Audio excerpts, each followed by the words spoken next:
Hello and welcome to New Meta episode 22. We're back at it with a bit of an interesting episode today. A Dota match dissected, among other fun, fluff Dota topics. Joining me is Just Adam. So, Just Adam, how are you? I'm good.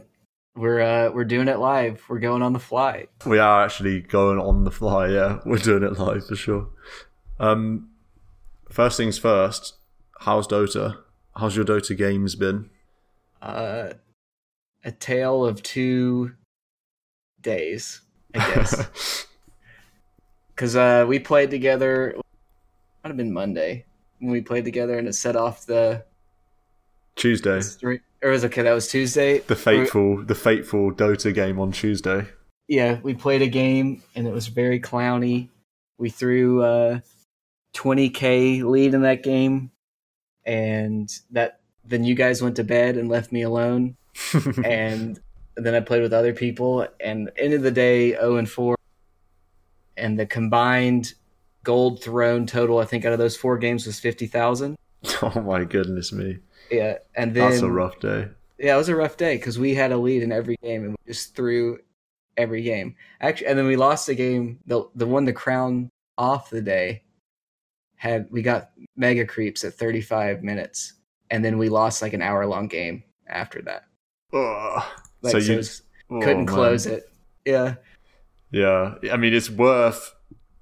I'll do a quick rundown of that fateful Tuesday game, because it is quite funny to be honest, to think about. It's not often that you get a 20k, in fact it's above 20k going on the game now. 20k gold league, 30k experience lead. That's about 30 minutes into this game.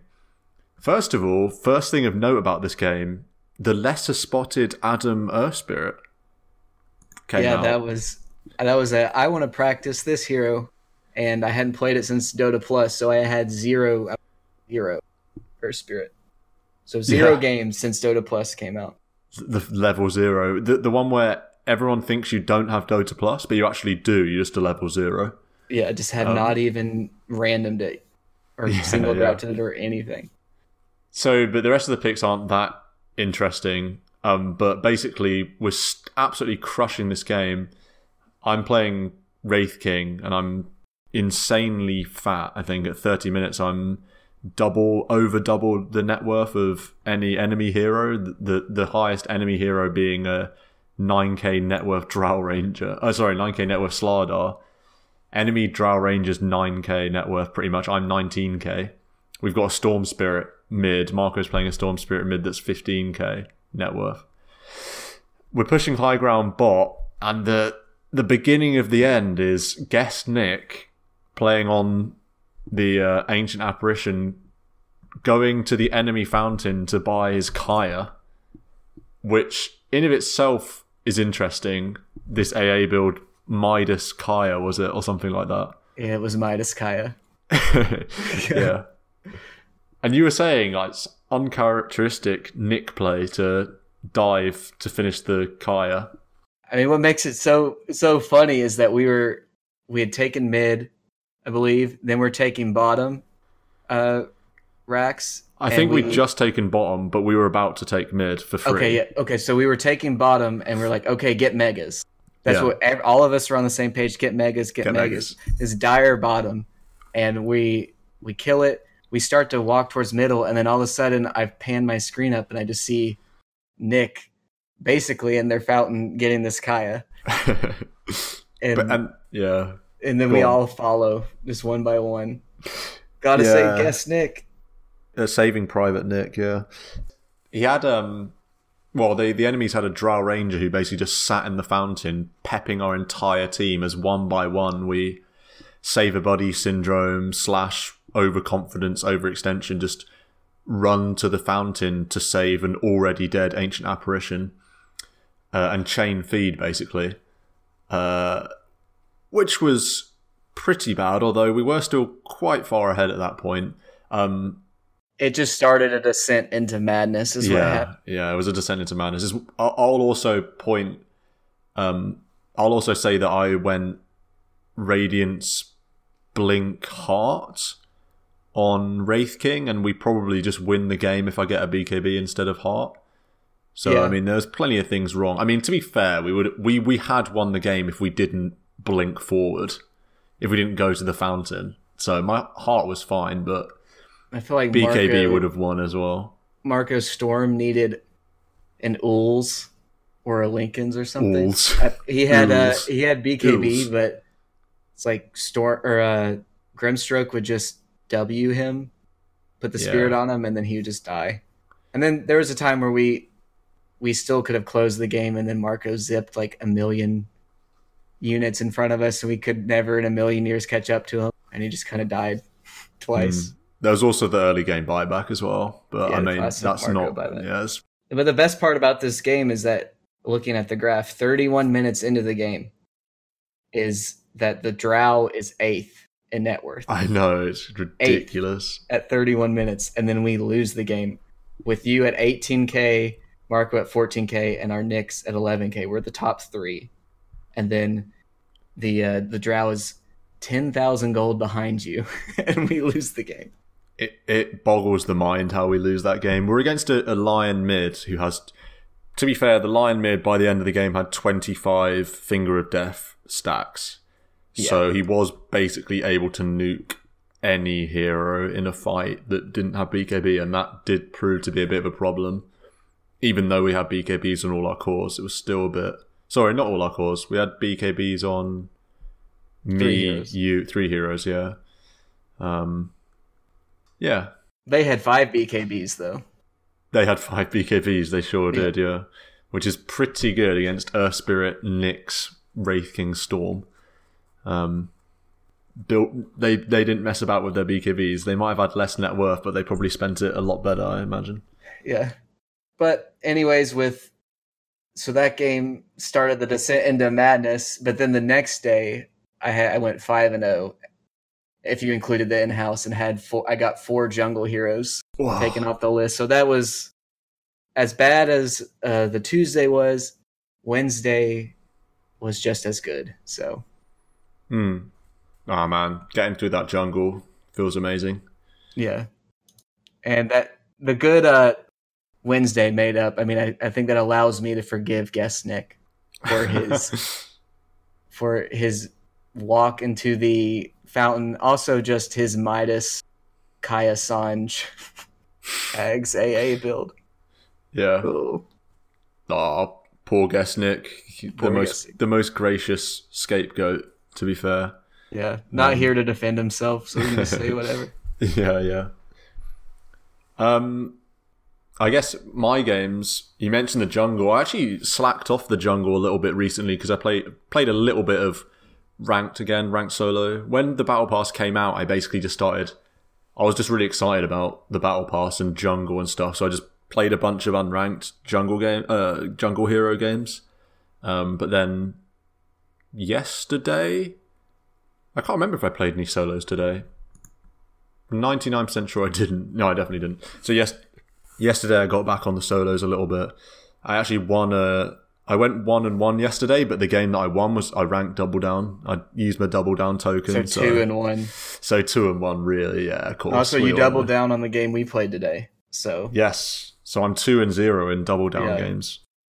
And we know you didn't play a solo today because you were writing show notes all day, sir. Remember?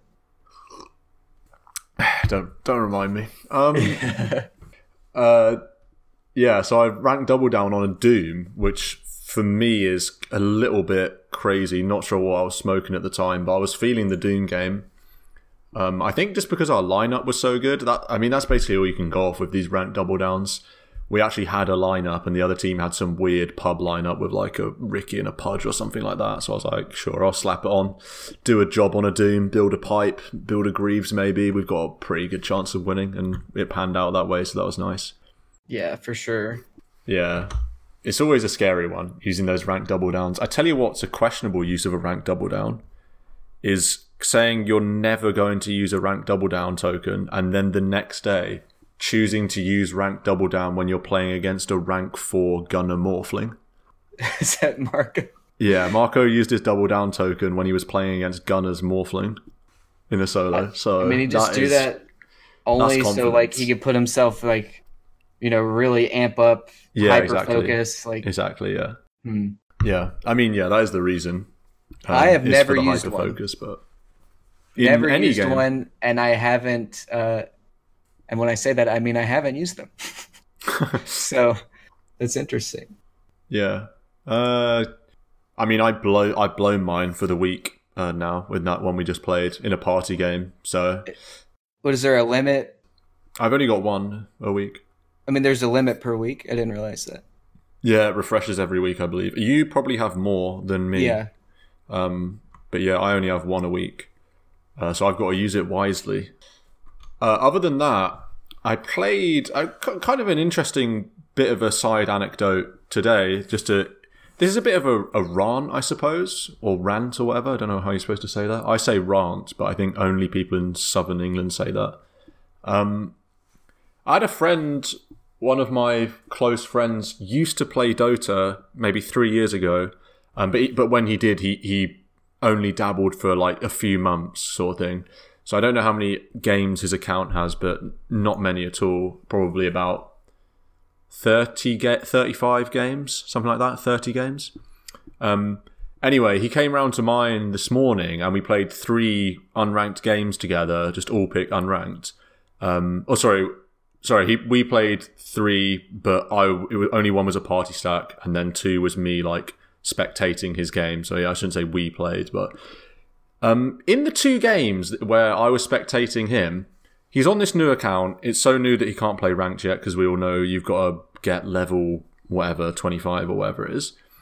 But man, the new player experience is so rough. I know it's a sort of meme-y thing that gets thrown around a lot on Reddit about how the tutorial's bad and new games are bad, and I always sort of disregard it. But today, like, first-hand experience, out of the 10 players he was playing with, they're all new accounts, but it's eminently obvious that probably 6 of the 10, or 6 of the 9, I should say, because one of them obviously is my friend, 6 of the 9 other players are not new players. They're just new accounts from experienced players. So he's just getting shreked by like an Invoker and Bloodseeker and TAs that are so obviously just people that have made a new account. So I just thought it's such a shame that there isn't a way of filtering out people that are making new accounts versus genuine new players. So I was kind of a bit, not necessarily shocked because I hadn't particularly thought about it, so I didn't particularly have any preconceived ideas of what it would be like for a new player. But it was super obvious that these new accounts were not new players. You know, it's kind of definitely very rough to watch. Yeah, I mean, all the people making, either Smurfs or just not boost, but just accounts to sell. Yeah, just like alternate. Yeah. And even just old people that want to like recalibrate, you know, people are always like, oh, maybe if I recalibrate, I'll get higher sort of thing. I don't know how you would fix it. Yeah, it seems kind of hard, doesn't it? I mean I suppose, yeah. Or just like if it asked, how familiar are you with MOBAs? And you said not at all. I mean, that would just mean that just people that would just say not at all, right? Yeah. So the games anyways, so. Yeah. I think it was extra bad because it was literally, so I watched him play 2 games and they were literally like the very first calibration game because it was the worst of both worlds in the sense that he didn't get that. Because I think when you download Dota, it does ask you how familiar you are with RTS games. Yeah, it does. If I remember correctly. Yeah, so he didn't get any of that because it's not a brand new account. So he didn't get filter. I suppose that's some kind of filter. He didn't get that, and also because he hasn't played in 3 years, it was basically like back to square one calibration. So the first game will have been just all new accounts to get a gauge of his skill. So it would have been a mix of new boosting accounts and new Smurfs and whatever, and genuine new players. But probably, hopefully, if he'd played say 5 games, by the end of that it would have roughly chucked him in with a relative MMR level, which would probably still be full of quite a few Smurfs anyway, but you know, it'd be more bearable. I mean, who did he play as? Lich in one game and CM in the other game. And you just got destroyed. Yeah, kind of. The Lich, kind of got destroyed. It's kind of rough because there was obviously something weird. The Dota matchmaking system doesn't like his account, can't deal with it very well, because it's not technically a brand new player, but it's also not a player that's played for 3 years, so obviously struggled a bit, because it put him with people that weren't brand new, if you know what I mean. Like, he was getting shouted at. His carry was like, what are you doing? Like, this guy is stupid. So bad. Also, it's really great dipping into, like, because I don't know what the MMR equivalent would have been. I'm guessing probably about 1.5k. I think when he used to play, it was like 1.7 or something. So these games are probably like 1.5k. But people get mad over the most insignificant things. People were having a go at him, like screaming at him over the mic for quote unquote kill stealing with Lich Q, and it's like he's literally just casting spells. Like, it's not. He's not thinking about anything. He's just like, oh, there's someone that might get away, so I'm going to queue them. It's not even a kill steal. Like, they may well not have got the kill. It wasn't a guaranteed kill sort of thing. Anyway, I thought it was quite funny. I never flame for kill stealing. It's just like, it's make just sure the kill's taken care of. Yeah, because you know what's worse than a KS is the guy getting away. So. Yeah, definitely. So yeah, that was a little anecdote about my recent games. The new player experience is horrid. I don't even know. Is there still there's probably still the tutorial, which is terrible. awful. Yeah, I didn't even do it. But then I think there was a time where they made people play least played, or not least played, but like limited hero pool. Oh yeah, that's right. They did. They certainly, when I started a couple of years ago, that was still in place. I don't know if it is now.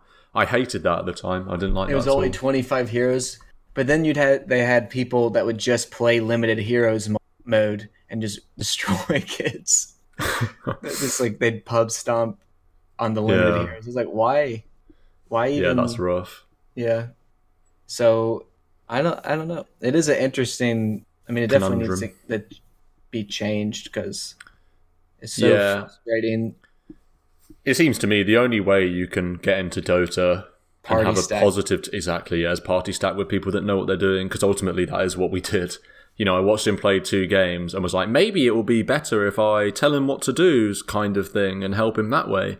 But I was like, no, it's more fun if we play party together. Stack. And if I wasn't there, say he was a new player that didn't know anyone that played Dota, I can't imagine you sticking around. So I was going to ask, like, after those 2 games, what did he say? Like, this was fun. Can't wait to play this game never again. Like, yeah. I mean, it was only fun because he had me to talk to and say, don't listen to these people that are shouting at you, and just mute them. Just laugh, exactly, yeah. Why is this guy screaming at you over Lich Q? Yeah. Yeah. I mean, if he didn't have me as a friend that plays Dota, then goodness me, there's no way he'd pick it up again. Yeah. Probably just abandon after 10 minutes. Like, what is this game? It's awful.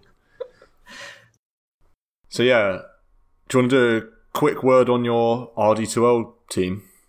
I guess, yes, we drafted 2 weeks ago, and then we've had the chance to play some games with one another. What do I want to say? I guess we had Scrim Week on Monday, and so it doesn't count towards the record for the season, but it's like a nice practice. Nice preseason, yeah. Yeah, it's the first time we got all 5 of us together, and we won so you play best of 2s, and we won 2-0. So that was pretty sick. That's good, yeah. Yeah, it was PMA. We had lots of good communication. So I'm pretty happy with our prospects. I like all the people on the team. Yeah, I was going to ask you about your prospects, and also I was wondering how you did the drafting. Are you the drafter, or is it sort of like a team? Well, we had Nightraw, who's in or Major Tom, either or, who's in the Discord and pretty active in the in-houses and on the channel. He was my first round pick, and I mean, he's just more comfortable drafting, so just let him do it. But it is like a collaborative thing. He's the one making the picks, but we're all talking about it. So Yeah, sure. What position are you playing in those in-house games? So we have Night Raw on the carry, so he's one position, and then second round pick Gibby is on mid because he's like a mid. Looking at his profile, he was like a mid specialist. And I knew if I picked someone that was position 1 in the first round, it's like imperative that your next pick has to be a mid because mid is kind of one of the most important positions. That's where most players' best player, most teams' best player is going to be. Yeah, and especially with the 6K players in the league, they always go mid. So needed somebody. If they were a little less or a little lower on the MMR, they should at least be able like a mid specialist. You know what I mean? Yeah, like know what they're doing a little bit. Yeah. So that he fit that role. Good. For sure, because he had 450 Storm matches. I'm like, this guy mids. So yeah, picked him. And then third round pick is a guy named Hot Balls on Rye. And we picked him so after I picked Gibby and Night Raw, they hopped in the Discord talking the rest of the time. Oh, that's helpful. Perspective players on the sheet.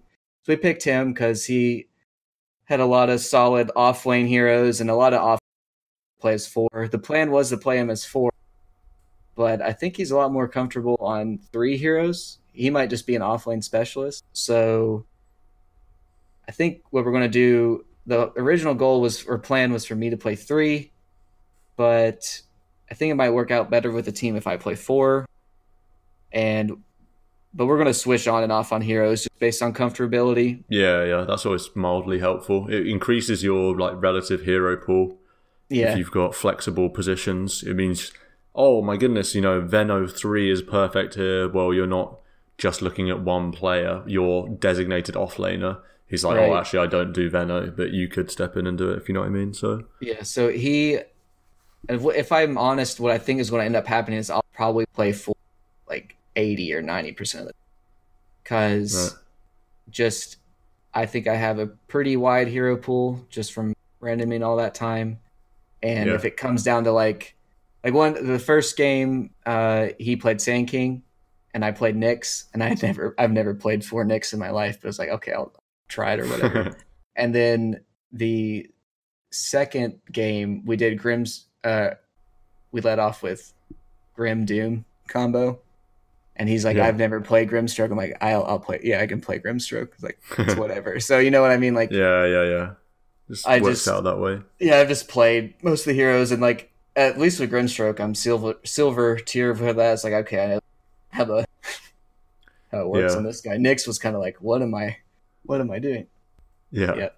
And then our 5 position is Penella, and she is a gem for sure. I like playing with her a lot because she's a support specialist. It gets pretty scary when you're in the last round of 2L draft and you see a bunch of, no offense, 1K and 2K players, and they sign up and they say they only play core. And it's like, well, that's not going to happen. Not a great fit, yeah. Yeah, you can't. But all the players have to get drafted onto a team. So it's like some teams are going to be saddled with players that can't, in their mind, play support. But we found her, and she had 100% support games. As in, she's played 3,000 plus matches, went and looked, and she's played 39 games of core total. That's crazy. So 39 games of core total. Yeah, so it rounds up to 100% support games. She's played like maybe 15 games. Like we went through, and it's like, okay, there's actually just no core heroes on this list. Yeah, and that's crazy. But out of her 3,000, probably 3,500 matches, she's got 1,500 games just on Lich. Yeah, that's wild. Like I see that, and I'm like, this player supports. Yeah. And so that was a no-brainer. She is level 25 on Lich and Venge. Wow. So, yeah, a huge This person pog. doesn't just support. This person plays. She plays. Yeah, she's a Gets games fiend, in. man. Yeah, she plays matches and like knows heroes. Plays them not just sparingly. It's like I want to play Lich. Yeah. 1,500 games later. Yeah. That's wild. And here's me thinking that you're a weirdo for playing 40 games of Lich in a row when you started. Yeah. Meanwhile, And here I am. My most played hero is 160 games of Crystal Maiden. Like that's my most played hero. And there's somebody out there with 10 times as many games. Yeah, that is pretty crazy actually. Yeah. So you're doing the FY captain from position 4. Yeah. I think Nightraw and Gibby are more vocal in game, so it's more just like I might have just been the person to draft the team, and we'll just take it from there. But I like it. I mean, we have good communication in game, so yeah, sounds good. I mean, you're looking for a playoff run. Yeah, nobody's NMA, which is really huge. I'm looking at a play. I want to make the playoffs because my first 2 seasons I have not made the playoffs. I wasn't like disappointed per se with the other 2 seasons just because of we had maybe other problems we were trying to overcome. Yeah. And so I think one season we were 6-10. That was my first season, so I was like, okay, that's fine. Just getting used to it. And then the second season, we were picked to be like last place pretty much. We ended up 7-9 and barely missed the playoffs. So I was like, you know what? That's not bad. Yeah. Now this time it's like I want to make it to the playoffs. A run, yeah, at least experience playoff Dota. That's talking about your RD2L team is a decent segue into the in-house because you were talking about obviously Major Tom doing a lot of drafting for you, being a comfortable drafter. Not comfortable enough when he came up against the new meta's very own the Magic T draft spectacular in the in-house. Oh, absolutely. Yesterday, the old Kotl Disruptor Open, which was quote-unquote trash. I can't remember what the word was. I watched the Matt KMM friend of the stream pod. it? Yeah, he streamed it from his perspective, so I got the draft perspective. I mean, to be fair, I think that opener is trash. Oh yeah, it's certain. It definitely is, but it's the special. See, I don't know what I was doing. In my mind, I was like, oh yeah, that seems good. Drafting is super hard. Yeah, I know. Yeah, so underrated. We'll do an episode on it at some point. Yeah, it's such an underrated quality of a captain or of like a team. You know, is the draft. Yeah, the higher up you go in competitive Dota, the more important it is, right? I mean, how much of Secret's, say, for example, Team Secret's success is puppy drafts? Probably quite a lot, right? I'm sure if you asked pro players, they'd be like, oh yeah, that's 50% of the game. Puppy, I mean, the puppy Sunbee combo, coach. Yeah, sure. Yeah. Coach is super important as well, for sure. Yeah, but so I like to think what had happened in that in-house game is if I was on Major Tom's team, I would have talked him out of the Luna last pick. Wouldn't have let that happen. So yeah, I'm still high on his drafting. Yeah, that's one for the notepad for your RD2L games. Like, maybe we look past the Luna pick, the last pick Luna. Maybe we don't pick Luna in the Night Stalker Coddle. Yeah. So yeah, in-house in general, that was a lot of fun. There was actually 3 games, I believe, which was pretty good. It's a pretty healthy number for in-house. They were all really fun. I casted 1.5 of them. I missed the first half of the first game, casted half of it, then casted the next game as well with Gainsworth. Shout out to Gainsworth as well. Super swell dude. And then I played in the third one with you on my team. And we did a dirty with Night Stalker, Spectre, Viper, and managed to overcome the famous Greeny Arc Warden. There you go. First time I've won an in-house, so feels nice. Good. Turn in the infamous words of AC. If anyone remembers AC casting way back in the day, turn a bagel into a breadstick. What? I don't know what that means. Turn a 0 into a 1. Oh, yeah. Good. Nice. That was before your time. That was TI. It was before my TI3, time. TI4. You're like AC drafting. I was like, man, Assault Cuirass doing a draft. He used to. It was AYESEE AC. I see. Gosh, he was a guy who actually had a background in radio beforehand. So I loved his. Did you say a background in radio? Yeah, background in radio. Oh, I see. I liked his casting a lot, and he was his casting partner was Draskell. So it was actually it was a really nice combo. But he doesn't cast anymore. All right. I think he went to work at Twitch. Oh, okay. Draskell's still around, but yeah. He streams, yeah, but he doesn't really cast anymore either. He doesn't do much. He occasionally turns up for, I can't remember, there was one tournament Dream League. Yeah, like Dream League qualifiers sort of thing. Yeah. Yeah. All right, well, let's do some drums, and then we'll talk about the actual topic. Dun dun dun dun dun dun dun.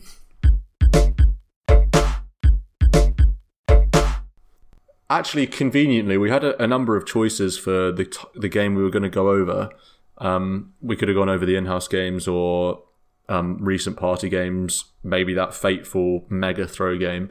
But actually, our most recent game that we literally played about an hour ago, Duo Q, is a reasonably good one to talk about because it's, first of all, it's a wild game with some all too familiar pub throw-arounds. Like, I'm talking about this.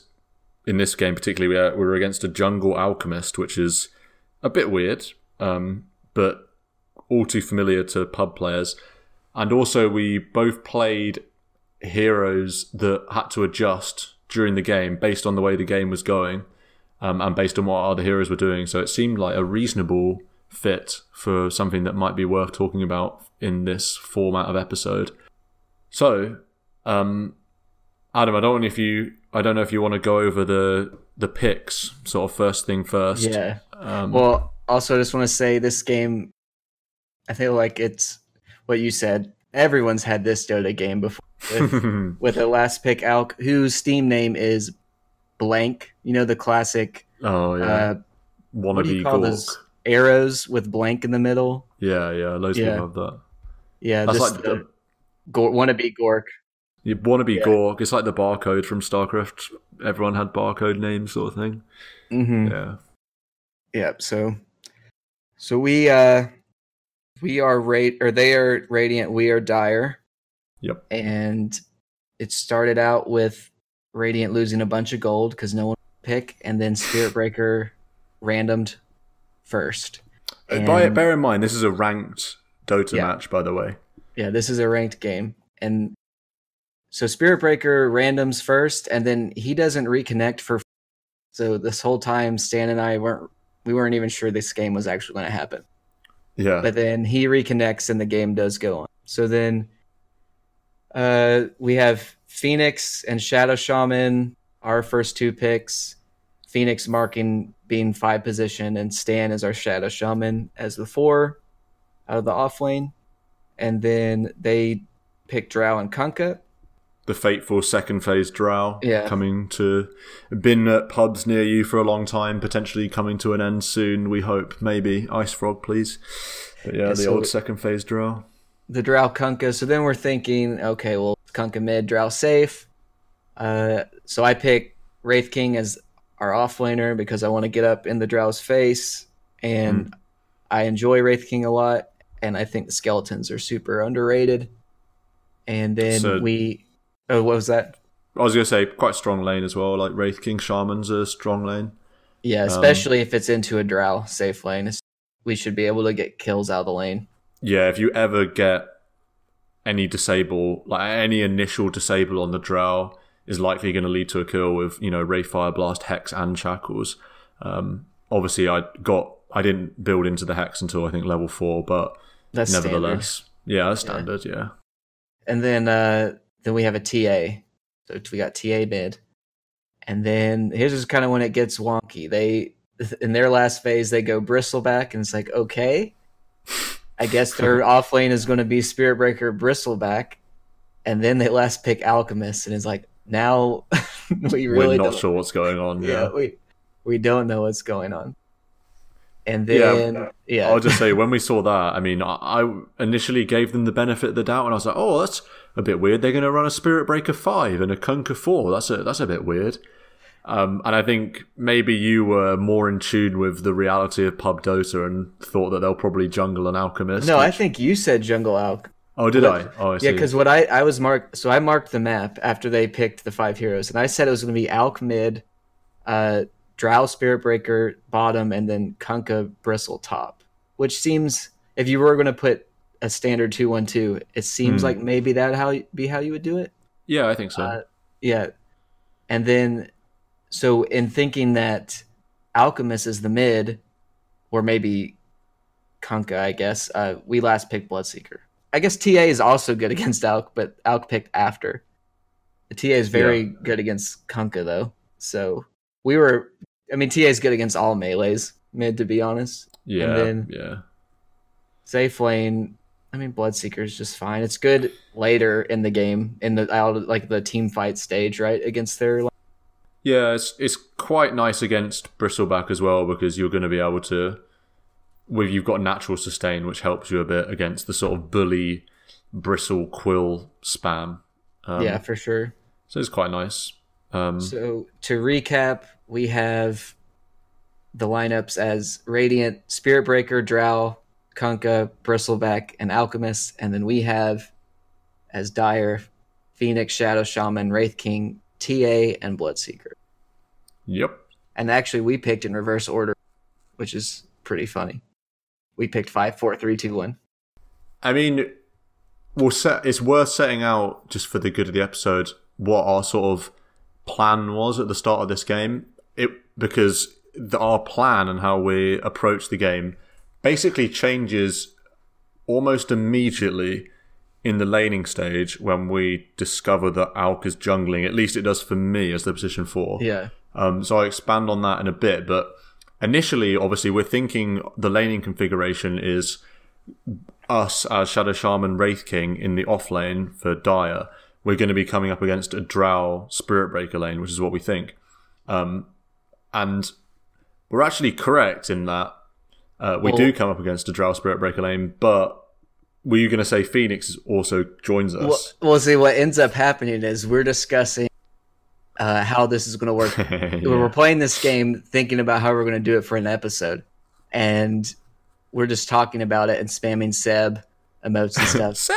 And then we don't, somehow Stan just starts to walk top, like to be a 5 position. We're like, Stan, you need to come bottom, and like this Phoenix is next to me bottom. Then we realize that Alch is bottom, so we think, okay, well, maybe their mid is bottom because he really wants these runes. Yeah, so then we start this 30-second extended just like right click fight over these runes, like with me running past mid tier 1 to try and get bottom in time. Yeah, basically like 25 seconds before even spawn, we're just fighting, and Stan is running across the map like, whoa, I gotta get down there. And it actually kind of works out because I think they think they're winning the battle, and then you show up with some spell as well. Yeah. But basically, the Phoenix pops fire spirits, and then we start to trade, and I just go on the Drow and start right-clicking her. And I don't know, we have a much stronger level 1 because it's Alch with Grievel's Greed and then Spirit Breaker with Charge. Like, it doesn't even have Bash. Yeah, so it's bad, yeah.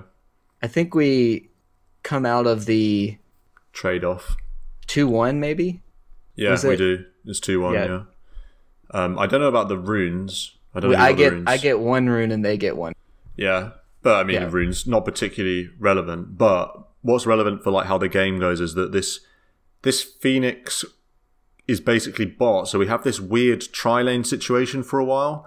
Because obviously they have this jungle Alch, it means that there's no position 4. Spirit Breaker's playing 5. And that means Bristleback solo top. And obviously for the game, that means that Phoenix, as the quote-unquote 5, something I'll visit later, and not really a 5, but anyway, means that Phoenix doesn't really need to be there because this Bloodseeker's kind of doing fine by himself. After a couple of levels, he's like seemingly doing very well. So Phoenix Bristle. Sort of, Bloodseeker's fine level 1. From level 1, I think, with just his Q. Definitely. Yeah. Against Bristle, like just keep that he one. should be able going. to farm. Yeah, fine. Easy. And also because they have a jungle Alk. Alk is getting low sometimes, in the jungle, which obviously helps Bloodseeker in the lane. So Phoenix is quite free to move about, and so I think we get a kill in the lane, don't we, quite soon, because we have this Phoenix here, which is great, like level 1 or level 2. And then around that time is when we get confirmation, if we needed it, that Alk is definitively jungling, in that we see him go for the small camp, we catch him on the ward. And then, in terms of my construction of how the game's going to go, as a position 4, and this is something that to extrapolate in general for your games as well, I see this jungle Alk farming the small camp, and it becomes a pretty primary objective as my role as the 4 to try and at least disrupt this alchemist jungle farm, right? So rather than playing this super aggro Wraith King, Shaman, Phoenix sort of tri-lane versus Drow Spirit Breaker, I make the decision to basically follow this Alk in the jungle for a while and stop him farming anything, actually. He has to go back to base to heal because obviously he's taking right clicks from me as Shadow Shaman.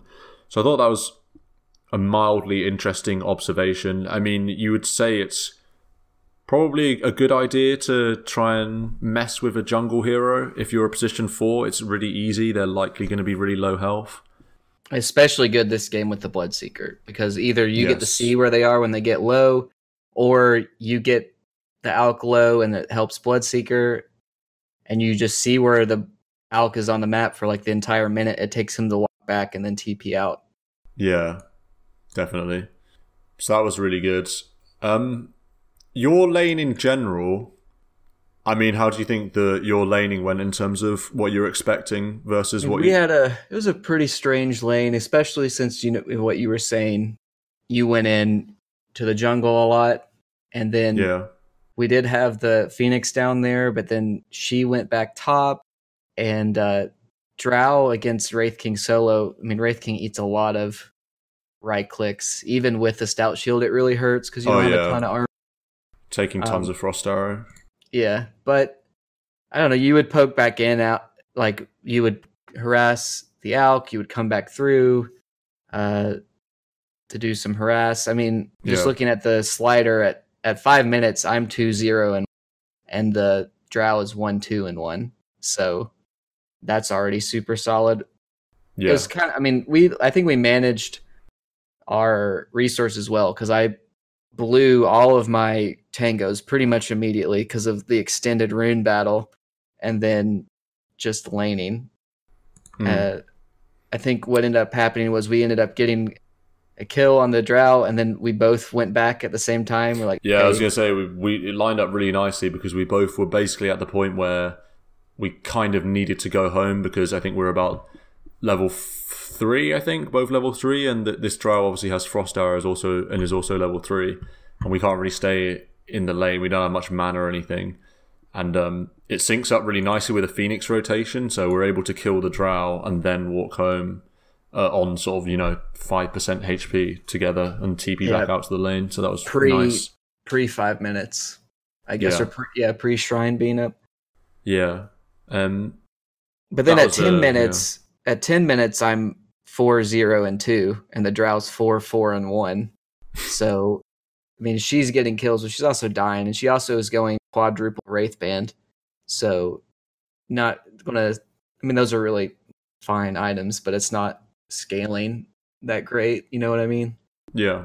A lot of tied up gold. This was a big decision point in the game. Is when I was back, like we said, we got that kill, and we went back the base. I'm sitting on a bunch of gold. I'm thinking like, what am I going to do?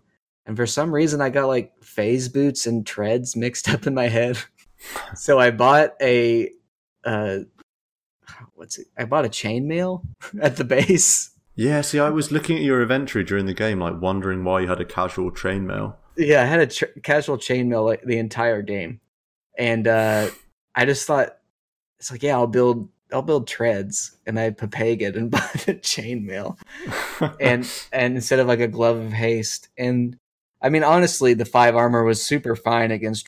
It was totally okay in the lane, but then it never got built into anything. So that was a whoops. And I mean, we were stomping the laning stage, and what I wanted to do was go Radiance, because I had like 2k gold built up, and then the Bloodseeker had a good game as well, and then he's Incredible pinging game, that he's pinging that he's going Radiance.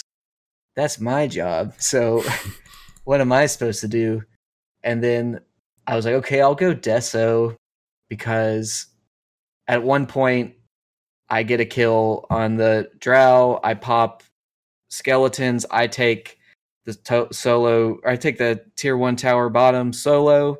So it's like, well, I'll just take Deso and, push really hard. Because what ends up happening is I think we keep that chained with the original catapult from the tier 1, and we just take the tier 2 right after that.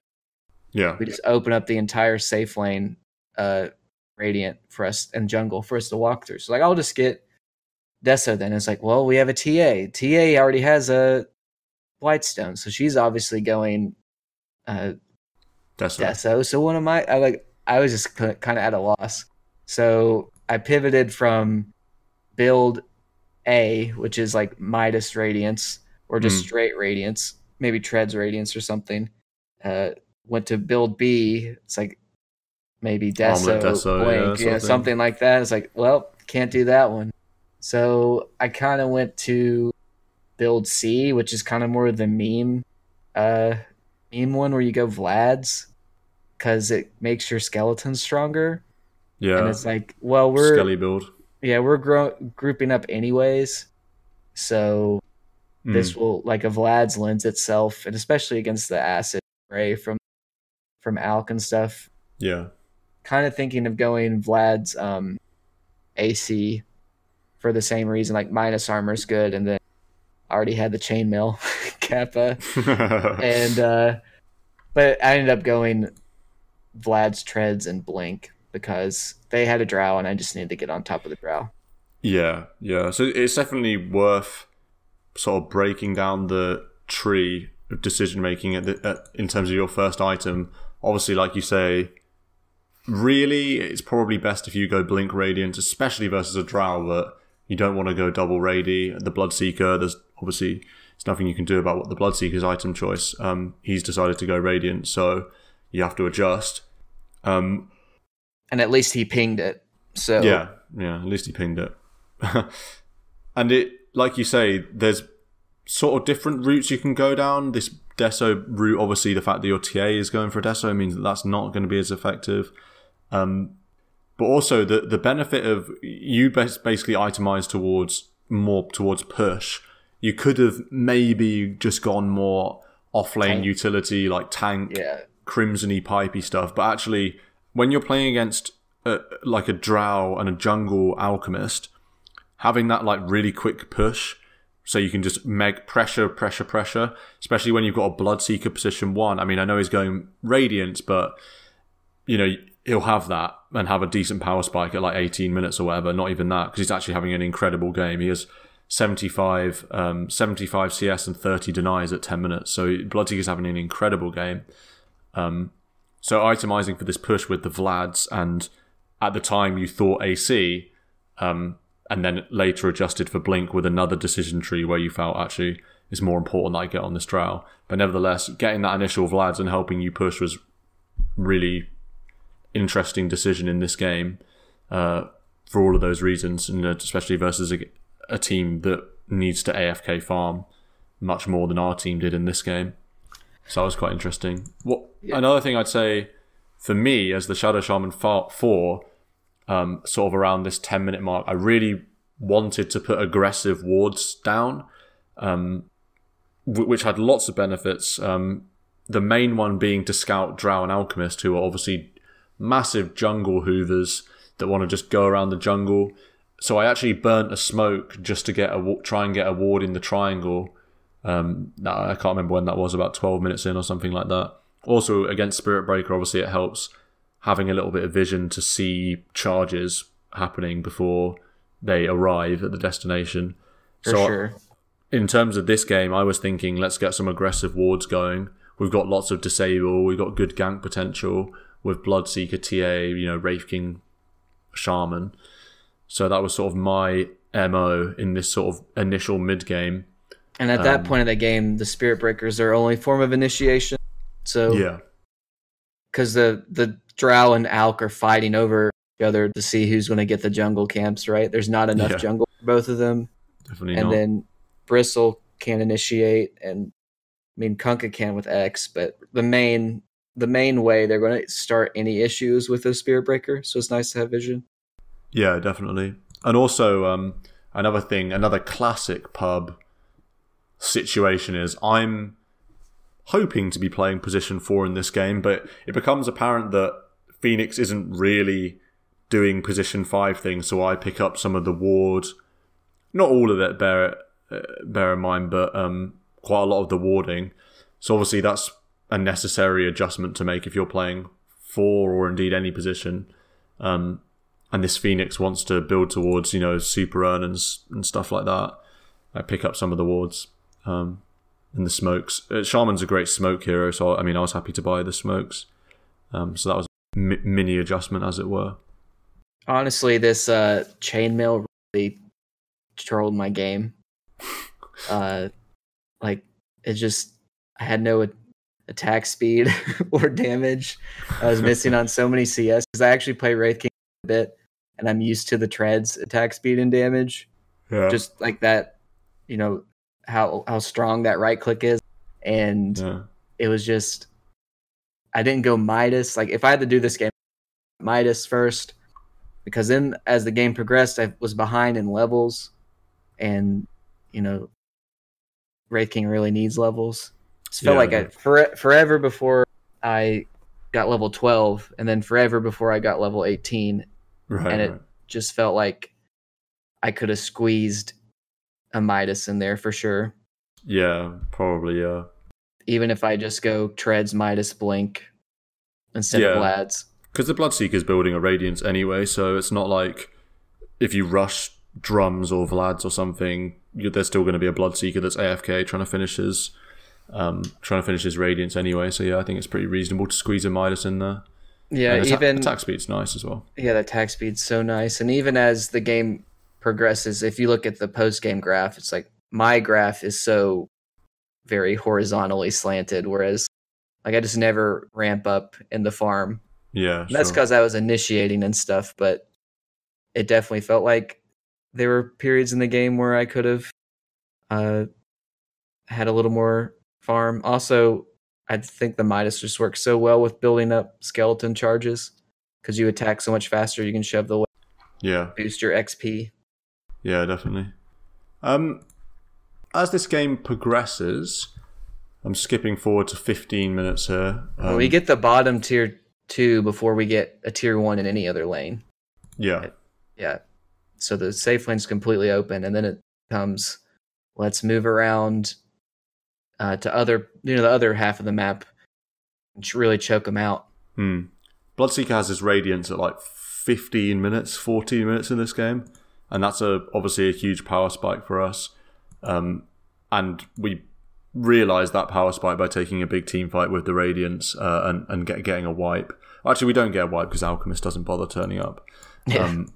But more or less we get a wipe, and we're way stronger than them now, so it's more or less go time for us. Just trying to push objectives with like Shaman wards and things like that, which we do reasonably effectively.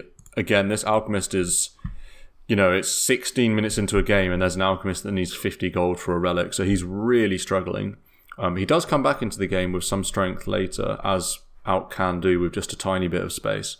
But at this point, he's really struggling. He does finally get that little bit of space, and he kind of shows up later and does have a lot of gold, but then he does not get his Radiance. He has Treads, Soul Ring Radiance, 1930. That's when he gets it, which is super... It's super late. I mean, it's probably even late for a jungle. It's way late for a jungle Alk, but I mean, they make do with what you have. Yeah. We actually We kill 3 heroes mid at 17 minutes, killing their Kunker, their Bristleback, and their Spirit Breaker, and we drop Shaman Wards on the high ground with skeletons, getting the tier 3, and I believe getting racks as well. We get the racks. Yeah, we get both racks. Very delayed. It's quite costly. We were it was costly. We lost you on the Wraith King, and we lost our Phoenix. But Bloodseeker and TA survive, and we get the rack. So it's obviously really good for us. That's 18 minutes in. So we're feeling incredibly strong now. And at this point, the game plan that we had in mind, or certainly that I had in mind, was wait for Reincarnation on the Wraith King and wait for Shaman Wards, and then just run down a lane as soon as those 2 things are back online. Yep. It was still level 1 Reincarnation, so it was kind of a long time. But it's like, that should be the plan. Either get Roche in the meantime, and then time it up for another push. Yeah, and that's just like an important... It's kind of obvious when you're playing with Shaman and Wraith King, but it's a general point as well, just like playing games. When you're ahead, you just want to be playing around spells.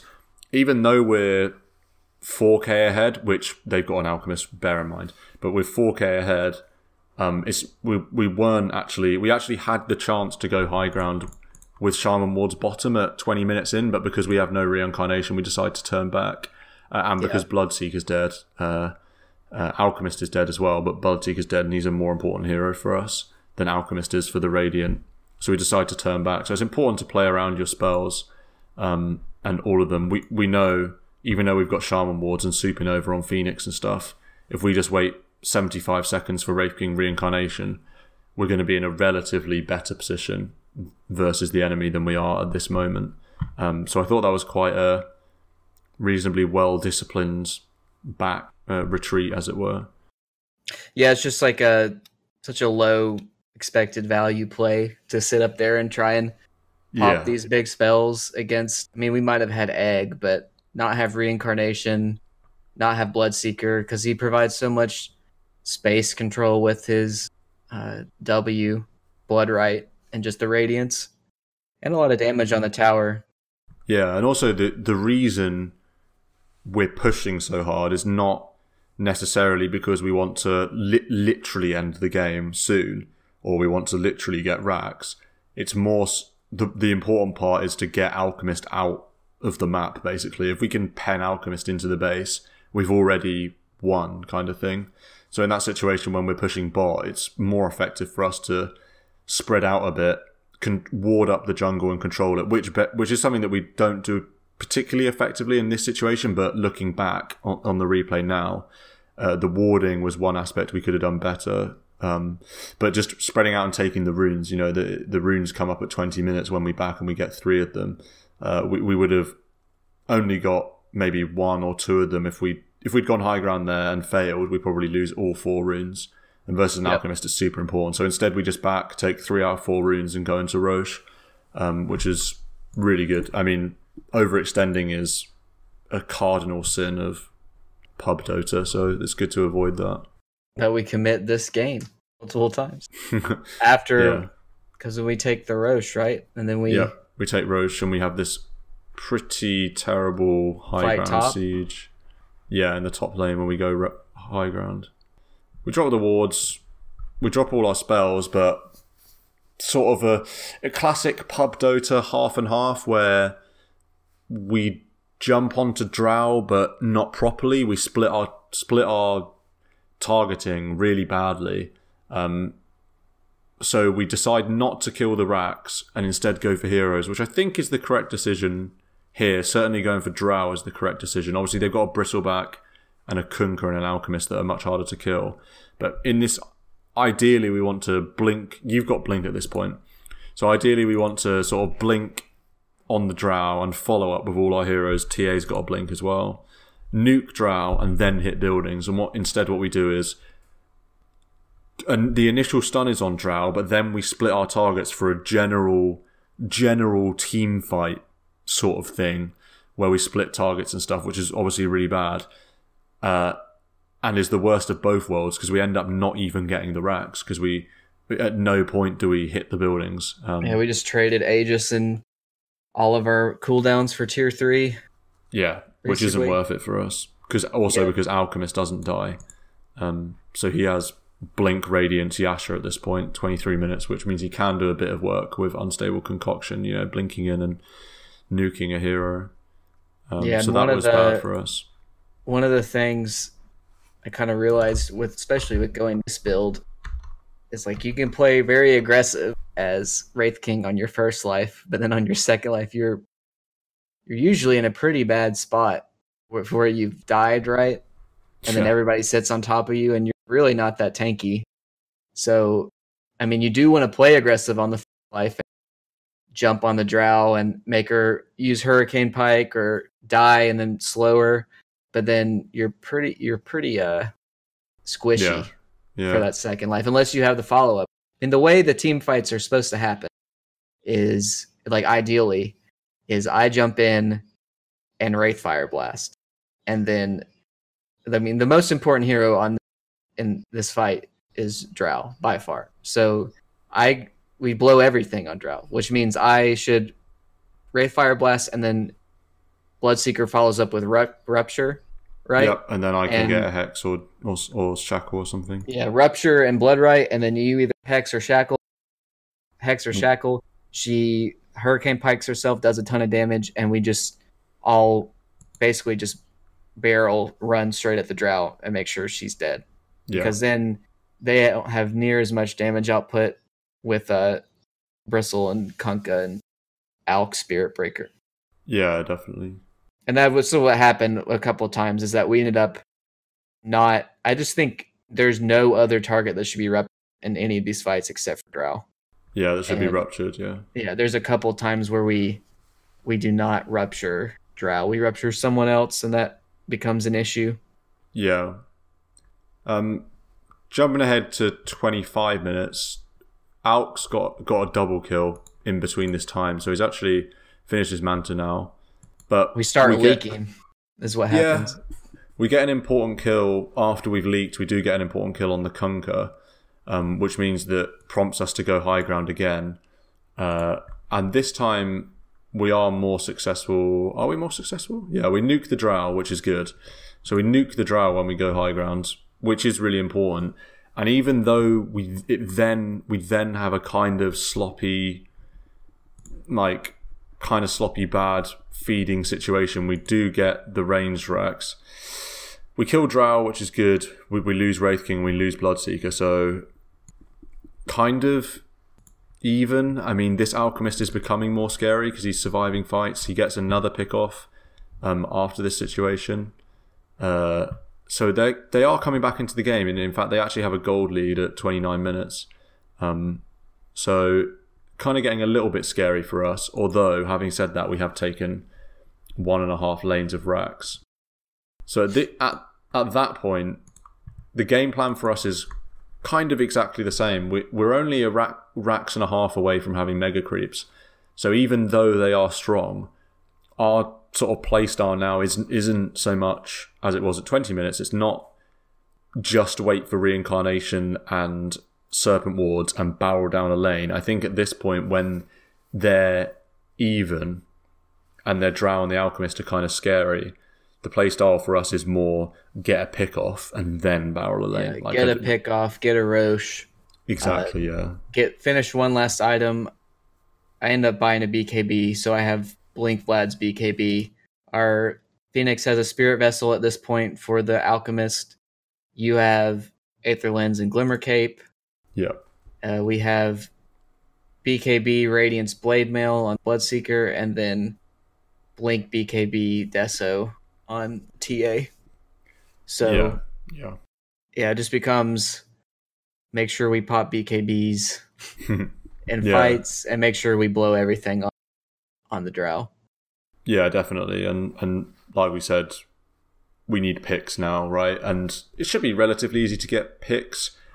The Alk and the Drow still want to farm a lot in the jungle. But it's not quite as simple as just walking down a lane. We need to get pickoffs, which, to be fair, we do. So looking at 30 minutes, we actually kill the Drow, the Bristleback, and the Alchemist in a quite strong team fight mid. And at that point, we basically just run into the base, finish off the melee racks that we'd left in the top lane, and run down to bottom lane to try and get mega creeps. The Drow Ranger buys back, but not before we're already on the rack's bottom.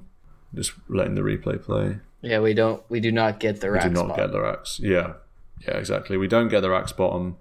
Bloodseeker dies. Shaman dies. And then I get 4 runes, I think. Yeah, that was a huge TP. Actually, I remember that one. 4 runes from the Alchemist. Pretty big. Yeah. But yeah, they actually catch the Phoenix as well. They actually catch the TA and the Bloodseeker on the retreat. So there's a point now. Yeah, that was the sick juke, right? Yeah. TA did some crazy cool juke with Meld, forcing the Alchemist to stun himself with Concoction, and then did some bizarre, ran back in. I don't know, it was crazy. That was one of the more bizarre plays of the game. TA doing a sick juke and then running back in to 2 heroes after juking them. That was a weird one, leading to TA's death. And this, to be fair, it gets a little bit scary here when they push mid. Because like I said, we have Bloodseeker, TA and Phoenix all dead. Just me and Adam alive on Wraith King and Shaman. And then I die for no reason. Yeah. That was a bad I think death. Basically Alk is hitting mid, I Wraith Fire Blast, and he Mantas dodge it. And then I think you were just focused on one of the Manta illusions. And he just pops Concoction, jumps on top of you. Yeah, and double concocts you and just kills you at our tier 4s. Yeah, that was a sad one. I wasn't paying enough attention. But we buy back some people. We buy back on the TA. And TA jumps in for a fight. I buy back as well. And TP to the shrine to catch heroes retreating. We managed to get a kill on the Alchemist and the Spirit Breaker, which is really important. Obviously, killing Alchemist is huge for us. That's 80 seconds with no Alchemist, and we basically immediately run into the Roche Pit, which is respawned. Another thing worth pointing out here, this is another I'd put this sort of mistake in the overextension category, and you've talked about this before on lots of episodes, is not taking a free Roche. A lot of people, I think, in lower MMR games would just run bottom because you've only got one set of racks to take and then you've got mega creep, so you just think, oh my goodness, Alchemist is dead for 80 seconds, go bot. But actually there's a free Roche for the taking, so we run in Roche and take that, which I think especially after you buy back heroes, Roche is even more important. Oh, definitely, yeah. TA has no buyback now, so getting that Aegis on TA is extra But this important. is where the game takes the big turn where we think, did we just throw? Right, because we get Aegis on Bloodseeker and the Chief on T, and then we got Aegis. Okay, we got Aegis on Bloodseeker. TA's got the cheese, and then bottom lane is where the only set of racks is left. So 4 of us start to go bottom, and Bloodseeker is just pushing out mid alone with the Aegis, and we're like. What are you doing, bro? Yeah, it was just like the lane's going to push on its own because it's super creeps versus normal creeps, and he should just be with us. But basically, he pushes out probably a whole wave too many, and walks the Aegis into 5 heroes, dies, and by the time he respawns from his Aegis, the TA's already died and not popped cheese. Yep. And then we're all in there. And we just feed. I think we just wipe, basically.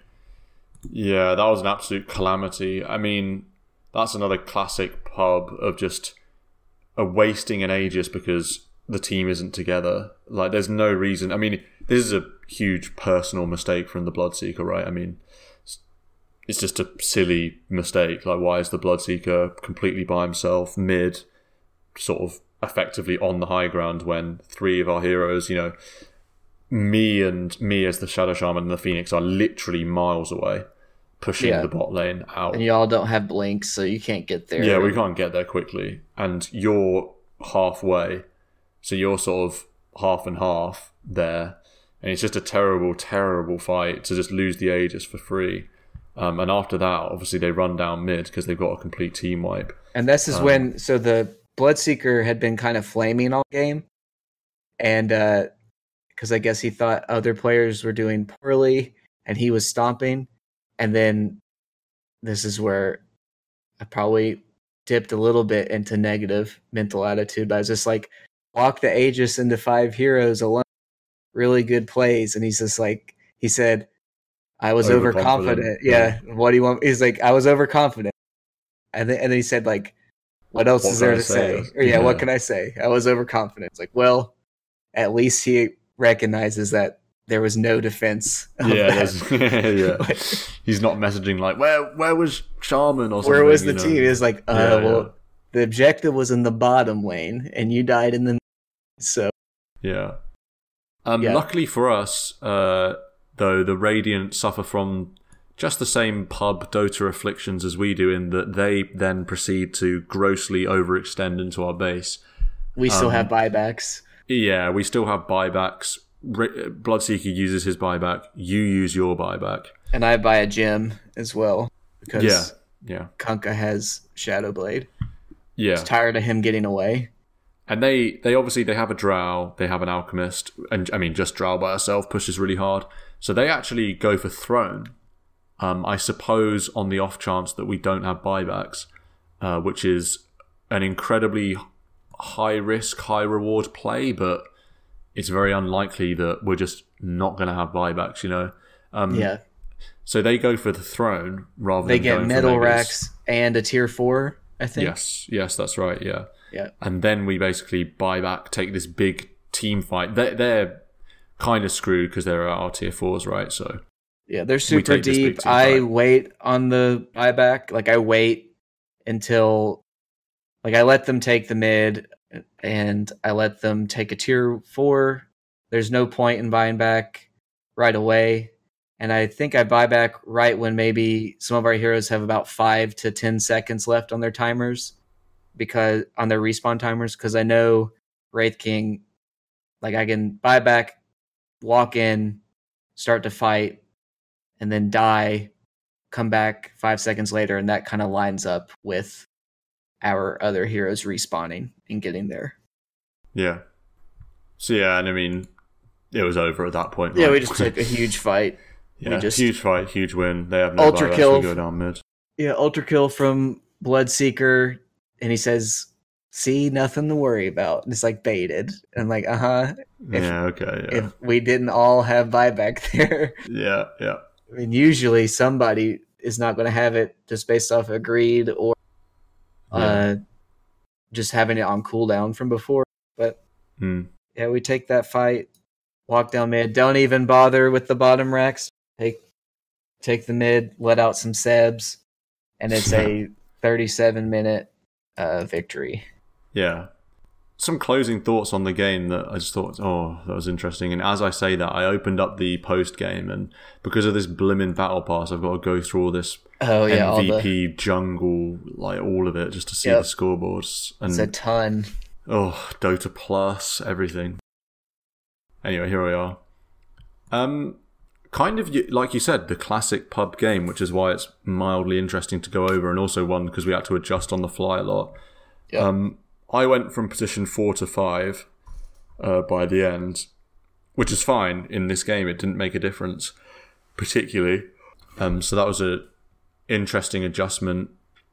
Beyond that, I think also your item build was maybe the second most interesting sort of on the fly adjustment based on the heroes, and also our general play style, recognizing that they have this jungle alchemist which is incredibly easy to counter, which we do reasonably effectively, and also like a ticking time bomb. So it's paramount that we itemize and play towards this heavy pushing style, which we do. Obviously, we get racks really early in this game, so that was super, super good for us.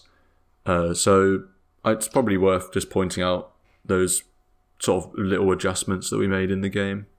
We also did a good job of, since we were aggressive and we were taking buildings early and fight, we forced out a lot of buybacks. Right. So we limited farm a whole bunch. Yeah. I mean, looking at the post game, the Drow just has Yasha, Hurricane Pike, Boots of Travel, and then an Eagle Song at 37 minutes. There's no Butterfly, there's no BKB. were Lincolns, and that's why when we would fight and we'd actually focus her, she would just explode. Yeah, especially that last fight. I mean, I think we popped Wraithfire Blast, Rupture, and then Nullifier, and she couldn't Hurricane Pike away. She just blew up. Yeah, couldn't Hurricane Pike away. Yeah, and then that was it. That Kunkka had an interesting build. He went Shadow Blade, Heaven's Halberd, and then a Hex. Yeah, that was a bit weird. Yeah, that is very, very strange.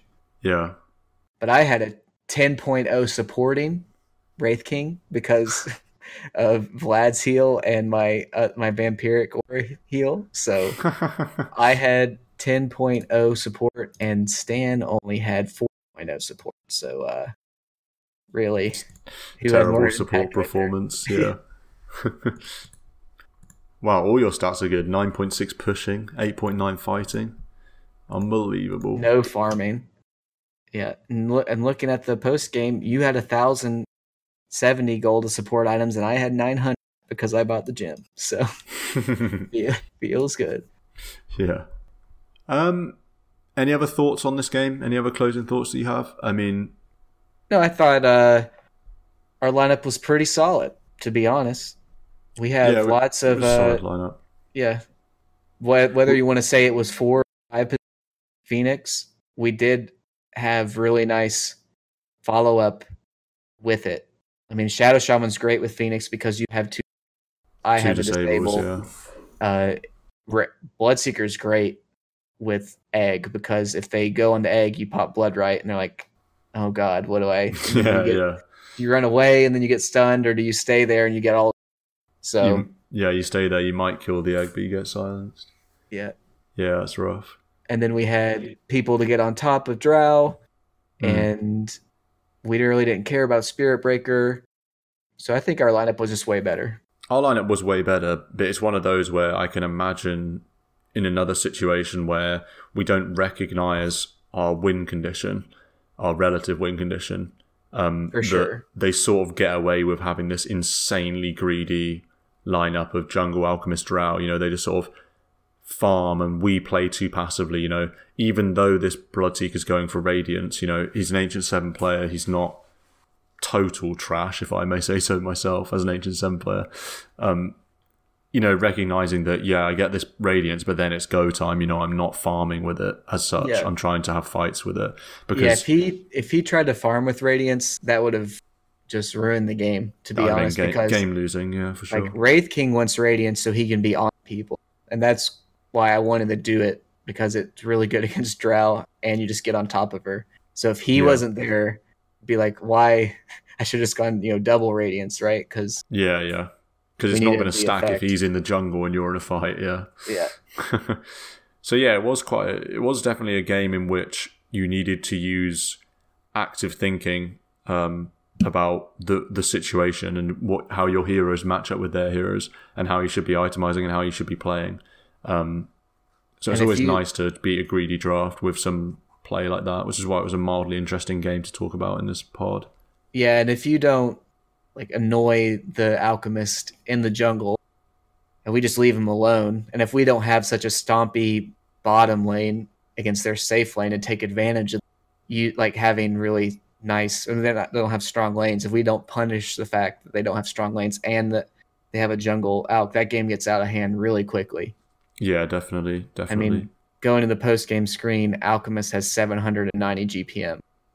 That's how you know he had a really bad Alch game, because he's nowhere close to 1,000. Yeah. And I mean, we got glimpses of it anyway. We let them back into the game too much regardless, but luckily we'd done enough early damage so that we were ahead enough that even when we hemorrhage a couple of kills to Alchemist, 2 or 3 kills to Alchemist, it's not enough for them to suddenly be back in with a shout.